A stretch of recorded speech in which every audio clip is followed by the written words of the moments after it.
Halo semuanya. Bayangkan anak-anak di Indonesia harus jalan berjam-jam melewati pegunungan, sungai hanya untuk sampai ke sekolah dasar mereka. Sementara di kota-kota besar, sekolah dengan fasilitas lengkap berdiri hanya beberapa menit dari rumah mereka.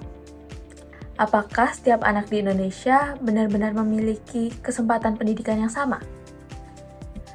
Penelitian saya berjudul Pengaruh Anggaran Pendidikan, Program Bantuan Pemerintah, dan Faktor Sosial Ekonomi terhadap Angka Partisipasi Kasar Sekolah Dasar di Indonesia pada tahun 2019 hingga tahun 2024. Penelitian ini berangkat dari kenyataan bahwa meskipun pemerintah telah mengalokasikan dana pendidikan yang besar, kesenjangan akses pendidikan dasar wilayah Indonesia masih terjadi terutama di daerah 3T.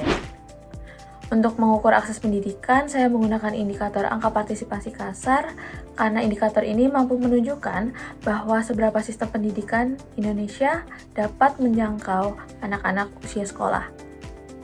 Dalam penelitian ini, saya menganalisis 6 variabel utama, yaitu anggaran pendidikan, dana BOS, PIP, rasio murid-guru, populasi penduduk, serta indeks Gini.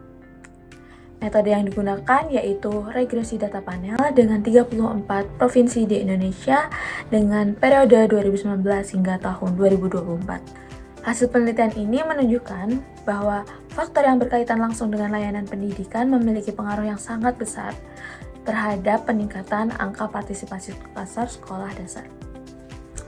Dana BOS terbukti berpengaruh positif dalam meningkatkan partisipasi sekolah.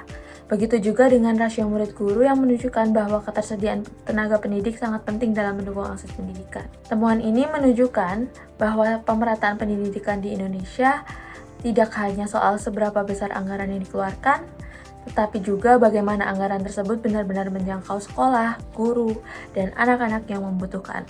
Penelitian ini diharapkan menjadi masukan bagi pemerintah dalam menyusun kebijakan pendidikan yang lebih tepat sasaran, khususnya untuk mengurangi kesenjangan pendidikan antar wilayah di Indonesia.